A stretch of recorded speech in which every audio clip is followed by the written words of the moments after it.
Okay, it's nothing to be unfortunate about. Good morning. Uh, Remember, positivity and what you can do, not what you can't do. All right, so never forget that, and that's for sure. Coming on quickly to not discuss my vlog that I am preparing, my content that I am preparing, but most definitely on here to just follow up really quick with Trey Game because I do know that you did a live last night, an open live chat, and I was not able to attend that chat because I was very sleepy last night. I was so sleepy. So that's what I did. I went to sleep so I could I did not follow up on your chat, but just quickly some things that I did think about. Like I said, the first Rico's first baby's mother, Moo or something like that. Um, her, I think about that post she put on Facebook in the beginning, before Kanika went to the hotel. She said, "I cannot stand Kanika and her boyfriend," or something like that, to that effect. And um, I told you Teresa posted. Teresa liked the post, and don't get me wrong. Sometimes you can just like something, even though you can't stand somebody, just to show them like, "Hey, I see what you're doing, so you like it anyway." People can be petty like that. I've had that to happen to me before. In ministry, where somebody was really offended and they'll like something or something like that. But that's for another story in its lane and it in its context for another time if I choose to share it, because I don't have to, because it's my personal life and my personal story. But anyways, like I was saying, she could have clicked it on it. She could have liked it because of, like, I don't appreciate you talking about my daughter, but I'm gonna like it anyway. Or she could have absolutely just liked it because she did like the status. Now, if she, I kind of, and I also, in my opinion and my perception, I also think that maybe Kanika and Rico didn't want to bow down or play by any rules. Maybe they just wanted to get out of the whole thing anyway. Maybe, I don't know. Maybe that's why he went. He had to go to jail. Maybe, Kanika, they was like, well, you can't get out of whatever you doing, so you gotta bow down. You better bow down.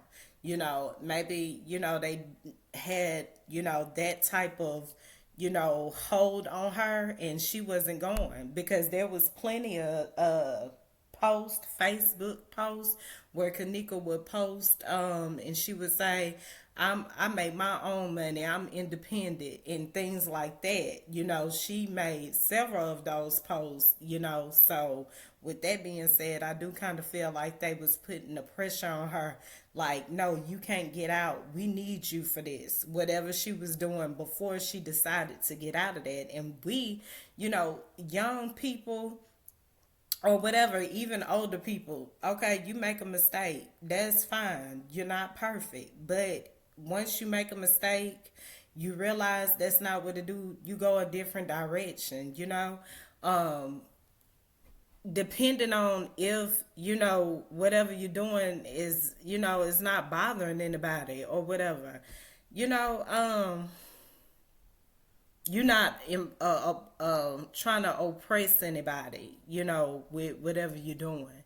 And so, like I said, she probably just wanted out of it. She wanted to move on to do something better, and they wasn't trying to hear that. And that's where the setup came into place. Now, that is my opinion, and you know, maybe the baby mama was saying like, Kanika don't want Rico out doing what he's doing, and she's holding up my money or something like that. Or it could have been, maybe Kanika had some money that, Rico told her not to spend. Who knows how the story really, what the, Nobody knows. These are just my speculations, and speculations can never hold the weight of truth. But I do speculate that at the end of the day, that and maybe Rico didn't want Kanika doing what she was doing, and she probably didn't want him to do what he was doing, and that's why they put the pressure on him. Like, you finna go to jail, Rico.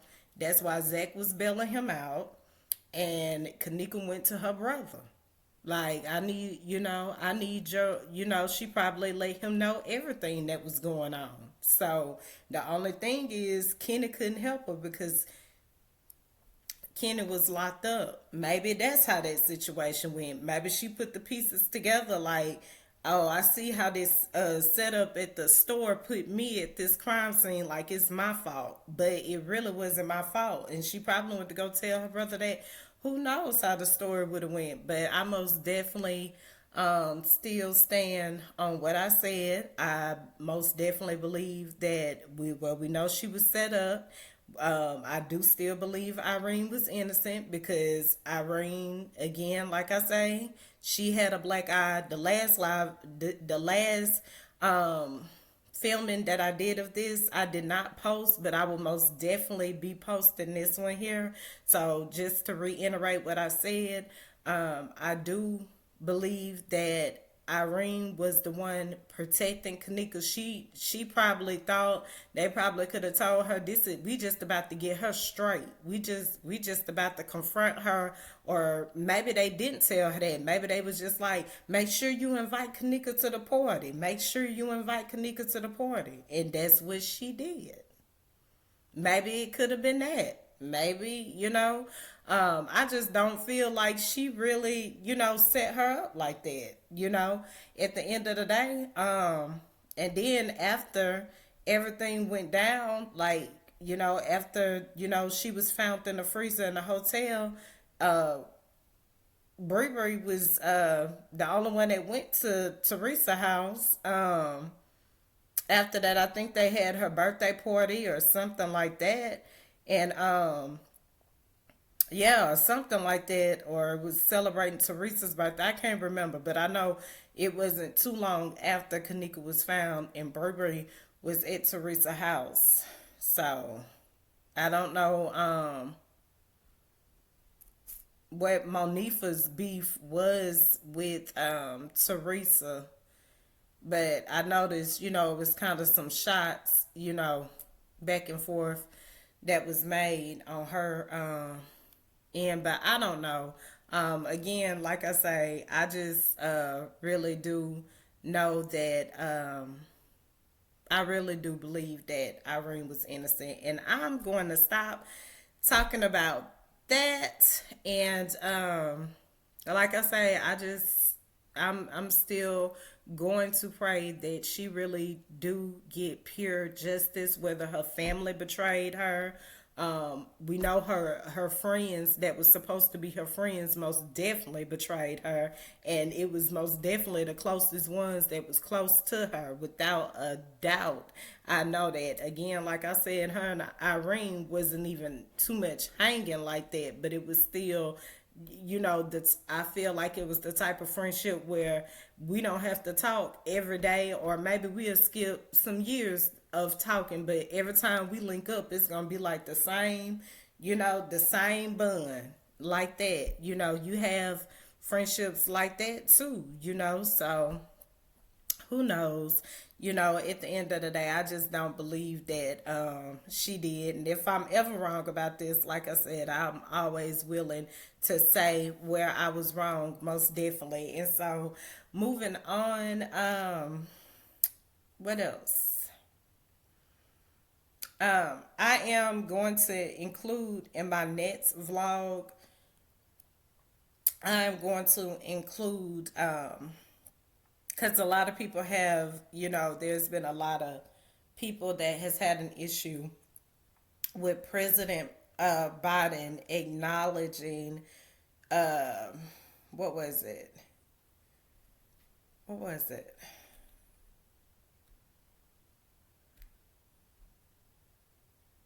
With uh, with mentioning transgender visibility or something like that, we're gonna cover that in my next live, because I know a lot of congressmen and officials had things to say about it, such as they felt, they said America is watching, and they very well are. And we'll cover that again once I come back. Once again, I'm not going to do it now. I do believe that everything that, is said, you have to say it right and make sure that it's most definitely on point. And so, with that being said, I will be back very soon to talk about it. Happy birthday if it's your birthday today, and I hope you enjoy it as well. Let me see. Anything else I want to cover? I think that will be it. When I come back, I'm gonna just stick to, my original content that I was working on, about everything that's going on in our democracy and challenging our freedom. And I will be most definitely focusing on those topics along once I pick that back up. But things that I have always been, concerned about, different cases. I'm all for people, being vindicated. That is absolutely innocent. That is absolutely just being harassed just because of who they are, or being faced with some type of imprisonment just for who they are. I absolutely hate things like that. That's what most definitely bothers me. I will always be an advocate for those type of matters. And especially when people try to lie and you know make you suffer for their lies and so on and so forth. But that's one of the things that most definitely bothered me when I was gonna be going to be a children's advocate. That it bothered me so bad. Some of the rules and regulations I felt I could not abide by, because it just did not, I didn't agree with it. For instance, I'll just give a quick scenario really quick. When we were to go to the children's home that they was, their foster care home, when we went to that home, we had to overlook how clean the house was and things like that, when they could have very well been taken from a clean house, but maybe someone lied on them and had their children taken, or something like that. Now it's a difference when abuse and neglect is actually visible. That's the difference. When that's actually taking place, then yes, a child should be removed from the home. But if it's something as simple as someone got maybe they forgot to leave their key with their kids or something, they was locked out the house, and that somebody hated their parents, so they call and make it seem like they're these abusive parents, right, and get these children taken for no reason at all. And so now these kids, just because of that lie. This is how crucial a lie is. That's why I don't deal with lies. I deal with truth. And of course, we all can tend to maybe lie in some type of way, or have lied in some type of way. And that's not the problem. Like I always say, it's not your mistake. It's about correcting it and getting it right once you understand that you lied. But anyways, this lie that they have told just for the purposes of retaliation, or I hate you and I don't like you, you'll cost someone their whole job, or you'll cost someone their kids or something valuable to them. you put a delay in their life. You stop that just because you really just didn't like this person. And so moving on, now these kids go to a foster care home where the people of the foster care home, the parents of that foster care home could very much be racist.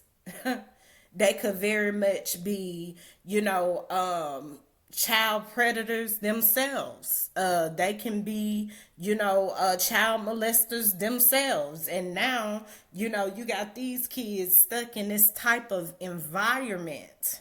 You got them stuck in this type of environment. And,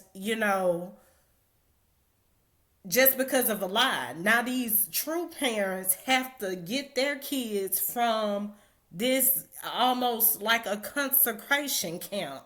Have to fight to get their kids back. Now they're really in some care that they shouldn't be in. But it's okay. Just this sometimes whatever state that foster care homes are in, and depending on the CPS workers and everything, that's okay, just as long as they have somewhere to go.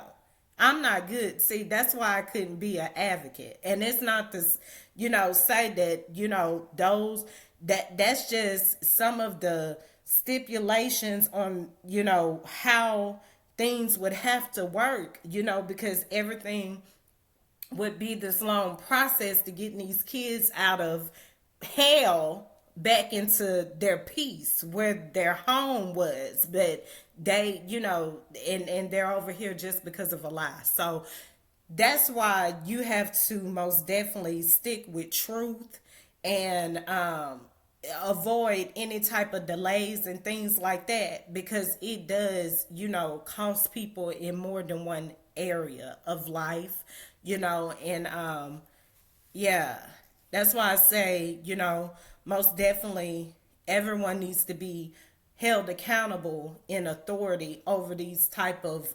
situations. And so that's why I most definitely will always encourage people to stick with truth in spite of it being what you want to hear, or how it may affect your best friend or your coworker or maybe a favorite employee or whatever the situation is. You get what I'm saying. Overall, each situation in its context would still, hold the weight of truth in all those areas. And so I just encourage you once again to stick with truth, and that's exactly why I could not advocate, but for kids. And it's unfortunate because it's like, who's fighting for them? Well, how, when the rules or people in authority are, way beyond what you have power to overcome, then hey, and then I just wasn't in a position to escalate or take that further with some things. And so I gave you a scenario of why. It wasn't just the specific reason why, but that's just the scenario of how, I wasn't willing to go forward with, advocating, because I couldn't see a child, if I come to the house and I feel something not right, and, it, because this is where they are for now, because it's not that many foster care parents and all this, this child has to stay. I don't have the heart to do that. I just can't.